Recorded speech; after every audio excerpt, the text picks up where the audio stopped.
Assalamualaikum warahmatullahi wabarakatuh. Selamat pagi dan salam sejahtera bagi kita semua. Apa kabar semuanya? Apakah sehat? Mudah-mudahan kita semua dalam keadaan sehat dan selalu dalam lindungan Allah Subhanahu wa taala, Tuhan yang Maha Esa. Baik anak-anakku sekalian, pada sesi kali ini Bapak akan menjelaskan tentang aplikator, yaitu alat yang digunakan untuk pengendalian vektor malaria. Alat semprot yang digunakan untuk pengendalian vektor penyakit malaria.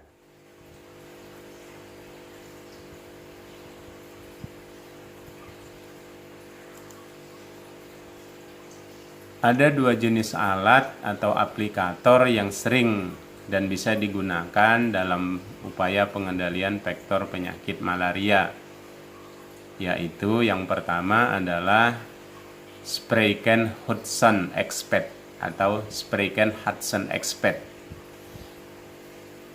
Alat semprot ini merupakan alat semprot produk dari luar negeri dengan kualitas yang tidak diragukan lagi.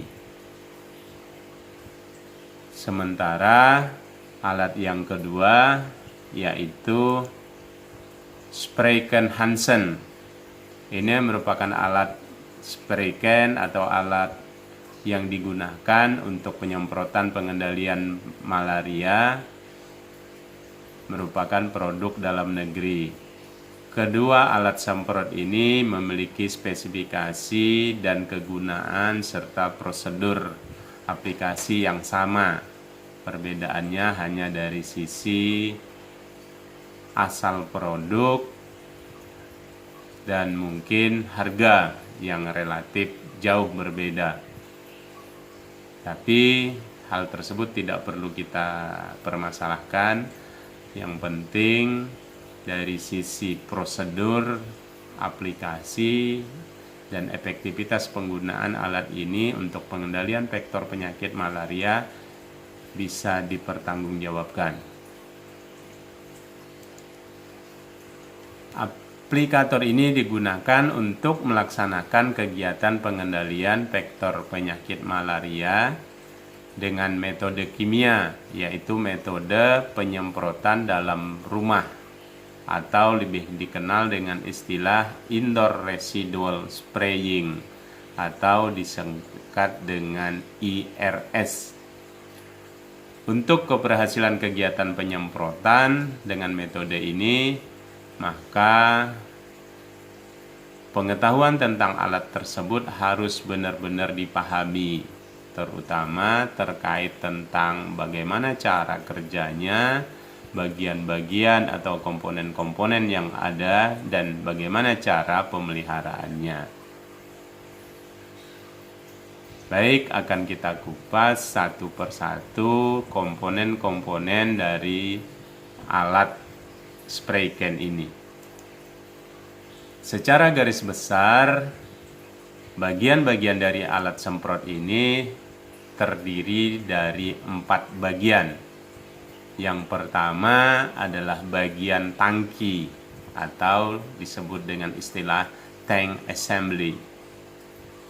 Kemudian bagian yang kedua adalah bagian pompa. Yang ketiga bagian selang dan klep pembuka dan penutup arus larutan.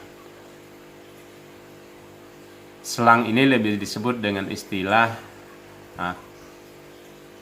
pipa karet. Kemudian bagian yang terakhir atau bagian yang keempat adalah bagian pipa penyambung dan nozzle atau dengan sebutan extension tube and nozzle.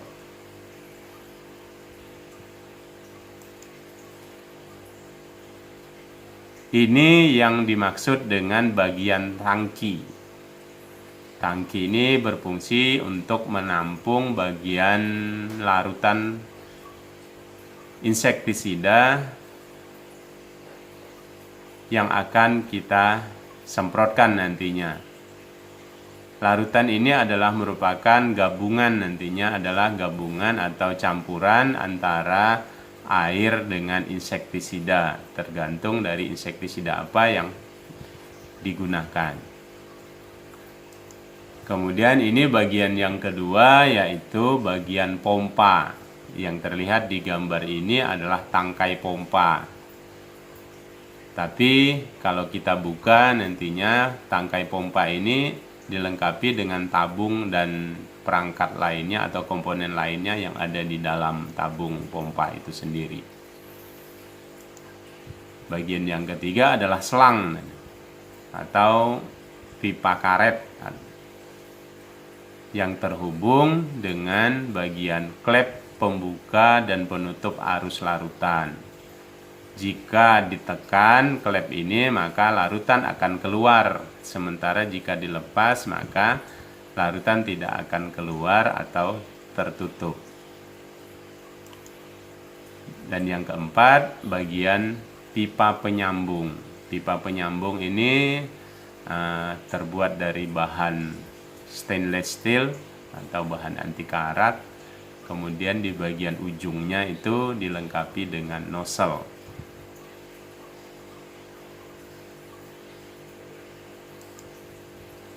Ini gambar bagian-bagian secara detail. Mohon maaf, mungkin gambarnya agak sedikit buram sehingga tidak begitu jelas untuk kita pahami atau bisa kita baca. Tapi kalau kita perhatikan lebih detail, itu adalah penjelasan dari bagian-bagian kecil atau komponen-komponen kecil yang ada di alat ini. Baik, akan kita jelaskan satu persatu dari bagian per bagian. Untuk bagian tangki, secara garis besar ada 6 komponen besar yang perlu kita pahami bersama. Yang pertama adalah bagian tangki itu sendiri.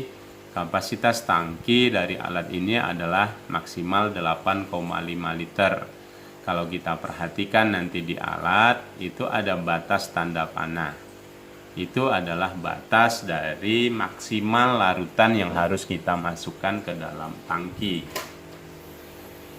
Kemudian yang kedua adalah sabuk penyandang atau solder strap. Sabuk ini adalah fungsinya untuk kita menyandang atau memikul atau istilah lain menggendong alat ini. Sabuk ini bisa di-setel lebar kecilnya atau panjang pendeknya menyesuaikan nanti dengan postur tubuh dari tenaga penyemprot. Kemudian yang ketiga adalah rantai pengikat atau cover chain, yaitu rantai yang mengikat atau memegang tutup tangki. Sehingga pada saat kita membuka atau melepas tutup tangki dari tangkinya, maka tutup tangki itu tidak akan terlepas karena terikat oleh rantai pengikat ini. Kemudian yang keempat adalah tutup tangki, yaitu tutup tangki plus handle-nya. Jadi ada handle atau pegangan tutup tangki yang bisa untuk membuka dan mengunci tutup tangki, dimana pada saat kita tutup dengan cara posisinya dilintangkan atau posisi melintang, itu akan mengunci tutup tangki sehingga tidak jatuh ke dalam tangki.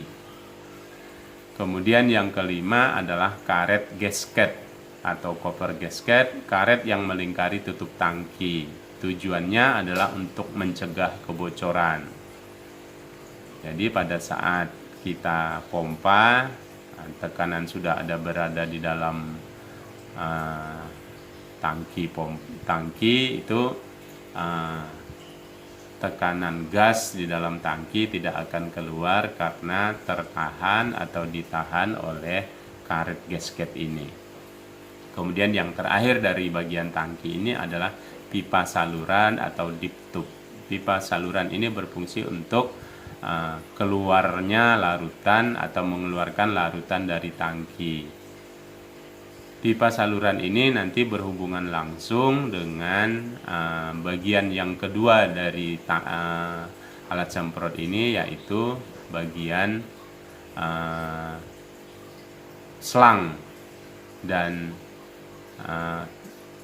klep pembuka penutup larutan.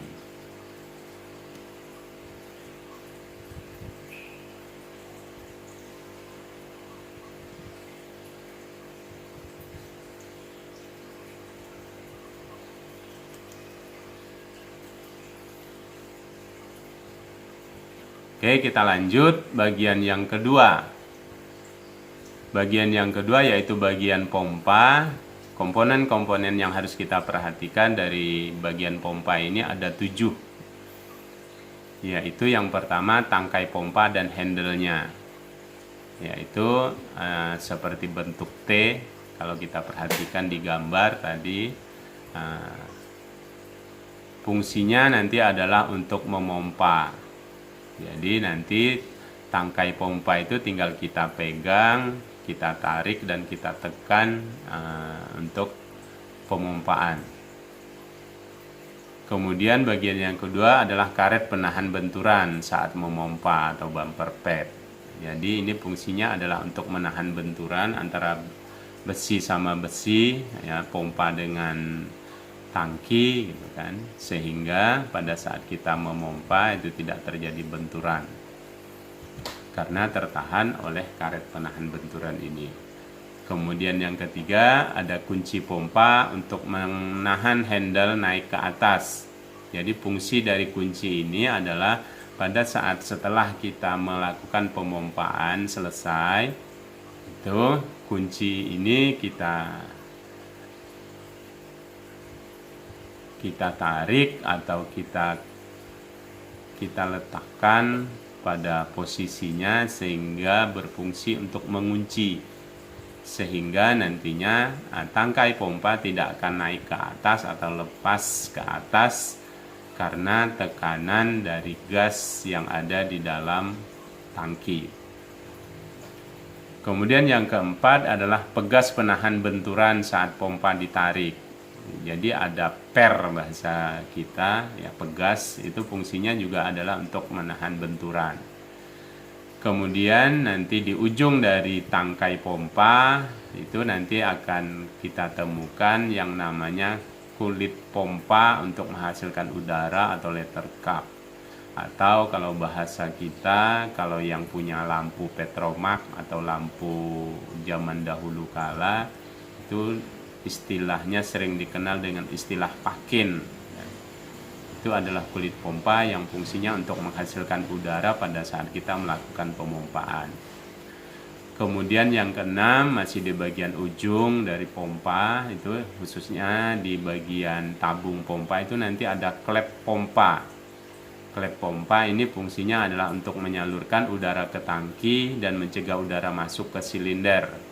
Jadi klep ini berfungsi untuk menahan dan menyalurkan udara dari tabung pompa. Kemudian yang ketujuh adalah silinder pompa atau tabung pompa, yaitu tabung silinder yang berfungsi untuk sebagai tempat atau dudukan dari tangkai pompa, sehingga menjadi satu kesatuan. Saat dilakukan pemompaan itu akan menghasilkan udara atau tekanan di dalam tangki. Kita lanjut ke bagian berikutnya, yaitu bagian yang ketiga, yaitu bagian selang dan klep pembuka dan penutup arus larutan. Ada beberapa komponen atau bagian yang perlu kita perhatikan. Yang pertama adalah klep pembuka atau penutup arus larutan. Ini merupakan handle atau klep pembuka dan penutup arus larutan. Bila handle ini kita tekan, maka larutan akan keluar memancar. Sedangkan apabila kita lepaskan atau tidak kita tekan, maka larutan di dalam tangki tidak akan keluar melalui nozzle. Kemudian bagian yang kedua atau komponen yang kedua dari bagian ini adalah selang karet dan saringan. Selang karet panjangnya lebih kurang 1,5 meter, fungsinya untuk menyalurkan cairan larutan yang ada di dalam tangki menuju ke pipa pemancar. Jadi selang ini nanti berhubungan langsung dengan klep dan pipa yang ada di dalam tangki. Kemudian yang kedua ada saringan atau strainer. Fungsinya adalah untuk menyaring larutan sebelum dikeluarkan. Jadi kalau dalam proses memasukkan larutan ternyata masih ada kotoran atau sampah-sampah kecil yang terlewatkan, maka dengan adanya saringan ini sampah atau barang-barang yang masuk itu tidak bisa lewat untuk masuk ke dalam selang dan pipa penghantar larutan nanti pada saat akan disemprotkan. Kemudian kita lanjut pada bagian yang terakhir atau bagian yang keempat, yaitu bagian pipa penyambung atau extension tube,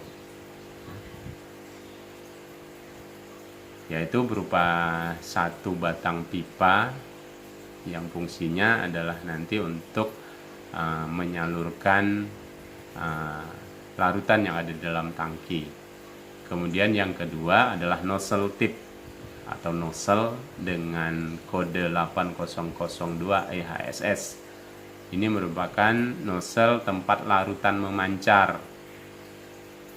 Bentuk pancarannya itu seperti kipas, melebar dengan sudut pancaran sekitar 80 derajat.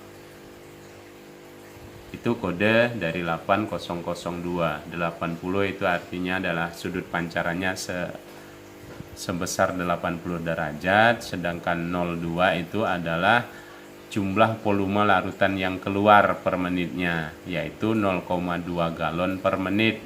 Atau kalau kita compare ke dalam cc atau mililiter itu menjadi sekitar 757 cc per menit pada tekanan lebih kurang sekitar 40 psi atau per square inch.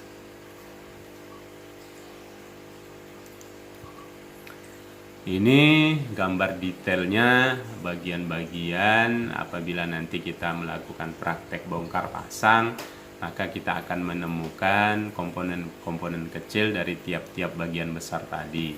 Bagian tangki, pompa, selang dan handle, pembuka penutup larutan, sama pipa penghantar dan nozzle. Jadi kalau kita bongkar satu persatu nanti kita akan menemukan komponen-komponen kecil dari alat semprot ini. Baik, kita lanjut. Setelah kita mengetahui beberapa bagian komponen-komponen dari spray can ini, maka ada beberapa pengetahuan yang perlu kita perhatikan terkait dengan aplikasi alat ini nanti dalam upaya pengendalian vektor penyakit malaria. Ada beberapa hal yang perlu kita perhatikan agar alat semprot ini bekerja dengan sempurna. Yang pertama, pencampuran insektisida dengan air. Jadi insektisida yang kita campur nanti dengan air untuk membentuk suatu larutan itu harus homogen, harus merata. Jadi harus benar-benar kita aduk agar larutan itu menjadi satu atau homogen. Kemudian yang kedua, pemompaan atau pemberian tekanan. Jadi dalam melakukan pemompaan harus sesuai dengan standar operasional prosedur, yaitu kita tarik habis tangkai pompa dan kita tekan sampai habis atau mentok. Dan pemompaan ini nanti harus dilakukan sesuai dengan kondisi dari alat yang kita gunakan. Kemudian yang ketiga, cara membersihkan spray can. Jadi apabila kita sudah selesai melaksanakan kegiatan pengendalian, apalagi menggunakan larutan insektisida, maka sebelum kita simpan sebaiknya harus kita bersihkan. Dan cara membersihkan spray can juga harus kita perhatikan sesuai dengan standar operasional prosedurnya, karena terkait nanti dengan insektisida atau bahan pestisida yang harus kita kelola. Keempat, kerusakan. Jadi dengan tadi kita sudah mengetahui beberapa bagian komponen yang ada dari 4 bagian besar alat ini, maka kita harus tahu gejala-gejala atau tanda-tanda yang terjadi apabila ada kerusakan dari bagian-bagian atau komponen dari alat ini. Kemudian yang kelima, penggantian spare part atau suku cadang. Jadi, kalau kita melakukan pembelian alat ini biasanya dilengkapi dengan suku cadang.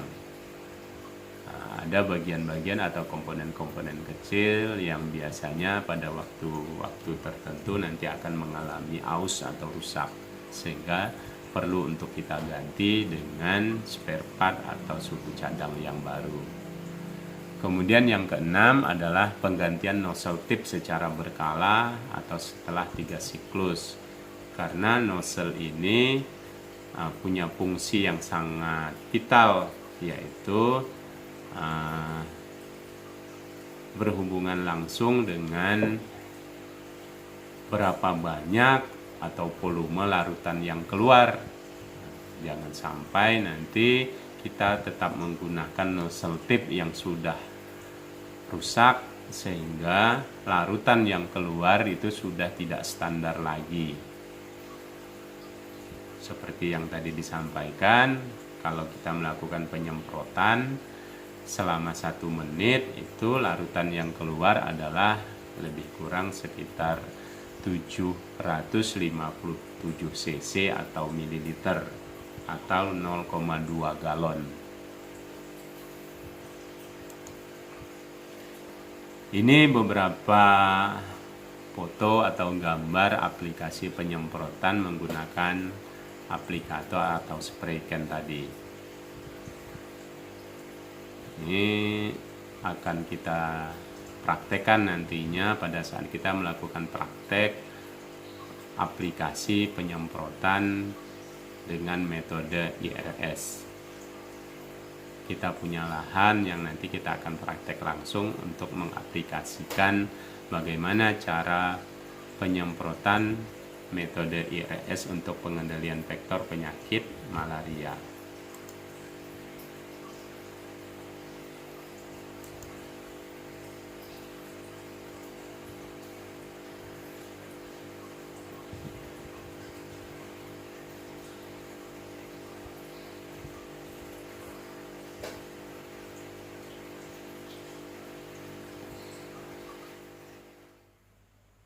Itulah beberapa hal materi yang dapat Bapak sampaikan pada sesi kali ini terkait aplikator atau alat semprot yang bisa digunakan dalam upaya pengendalian vektor penyakit malaria.